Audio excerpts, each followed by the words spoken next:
Hi guys, my name is Rachael Messer, and in this video we're going to talk about vocal warm-ups. So there are a whole bunch of different vocal warm-ups that you can do. I'm going to just touch on some of my favorites because you could literally find dictionaries worth of vocal warm-ups. So I'm not going to go over all of them, I'm just going to go over my favorites. So the first thing that I like to do is physically warm up, and I will leave it to you guys to decide what is your physical warm-up. But you want to make sure that your body is loose and kind of relaxed, because if you got your tense shoulders and your neck's up here and your throat and your neck are all tense, it's going to affect your voice. So just make sure that you do maybe some shoulder rolls, shake out your arms, stretch out your neck. Don't hurt yourself, don't push yourself too far, like know your limits, but just kind of get warmed up and kind of relaxed and comfortable in your body. So after you warmed up your body physically, you want to go ahead and kind of warm up your face. These are gonna look ridiculous. I will preface this now, and I am sure someone on the internet is gonna make a thing about this. But hey, I want to teach you guys. So you want to try and warm up your face. There are a couple theater exercises. One is called big face, little face. And so you work on making your face as big as possible and then as small as possible. This is where it starts to get fun and ridiculous. So to make a big face, you raise your eyebrows, you open your mouth as big as you can, and then you shrink it as small as you can. It's kind of like you just sucked on a weird lemon or something like that. You do this a couple different times, and it kind of gets your facial muscles awake and alive and feeling great.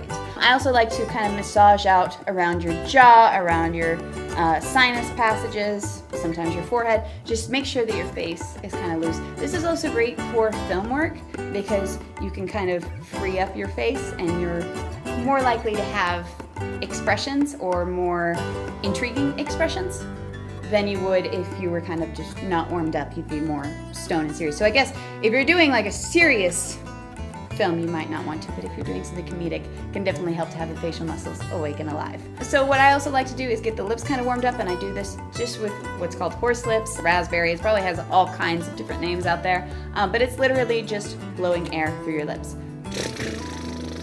And it kind of gets you warmed up that way. Another thing I like to do is tongue rolls. So you kind of let the tongue roll at the top of your mouth right behind your teeth. So it goes.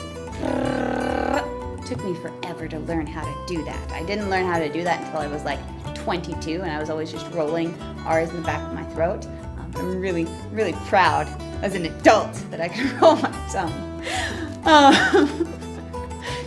You gotta have your priorities straight in life.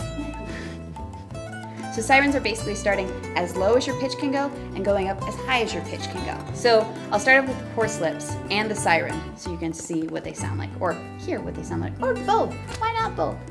So I'm gonna start at my low range and I'm gonna go up.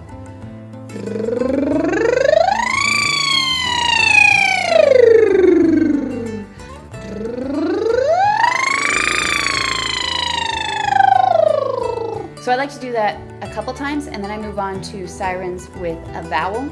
And so this time you don't have to do the horse lips, but you pick a vowel. I like to go with ah or o, and just kind of go up and down the scale. Again, it's not about sounding perfect. It's not about sounding like an opera singer or a trained singer or anything like that. It's just about warming up the vocal cords. So I like to go ooh.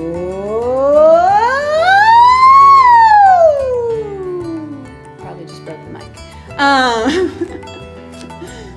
But you repeat that a couple times, and that gets your vocal cords on the start of warming up.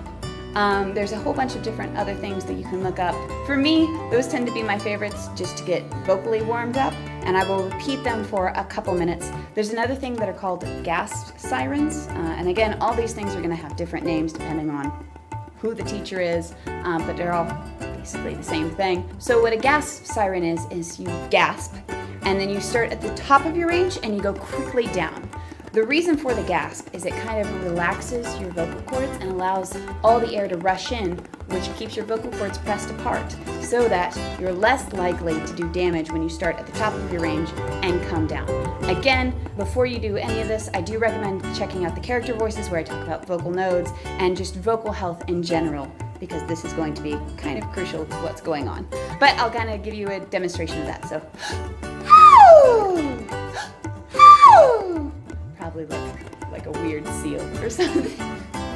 But those are another one that you can kind of start with. I'll start to sing notes as well, just basic scales if I'm really trying, like if I've been sick recently or I'm trying to get my vocal cords really warmed up for maybe higher pitched characters or lower pitched characters so that I don't do damage, I will go more in depth with that and start singing along with scales. The next thing and the final thing that I do for vocal warm-ups are what are called articulation warm-ups.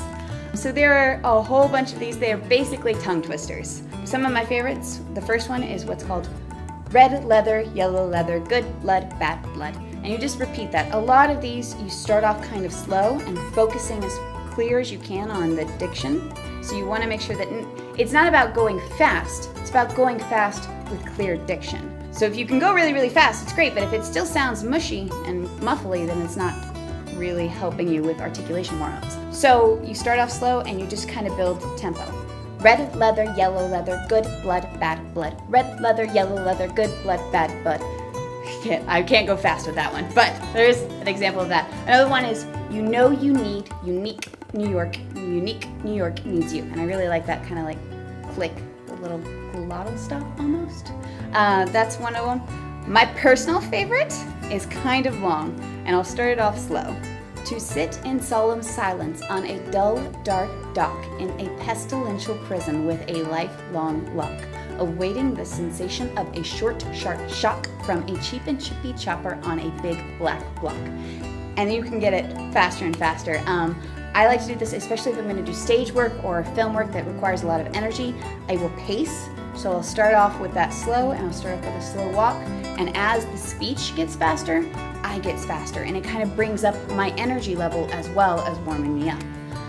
So you can kind of build it up faster and faster. To sit in solemn silence on a dull, dark dock in a pestilential prison with a lifelong lock, awaiting the sensation of a short, sharp shock from a cheap and chippy chopper on a big black block. A big black bug bit a big black bear, made the big black bear bleed black blood. That's another fun one. There's some short ones like Irish wristwatch. So you can look up a whole bunch of other tongue twisters, find some of your favorite ones that work for you, ones that you'll notice that when you do them, your speech gets clearer, more clear. I'm not great with grammar. What is it too? So find some of your favorite ones. Go ahead and Google tongue twisters. There's she sells. I can't do that one, so clearly it's not one of my favorites. If you have any other questions, please feel free to contact me, and thank you guys so much for watching. I hope this helped.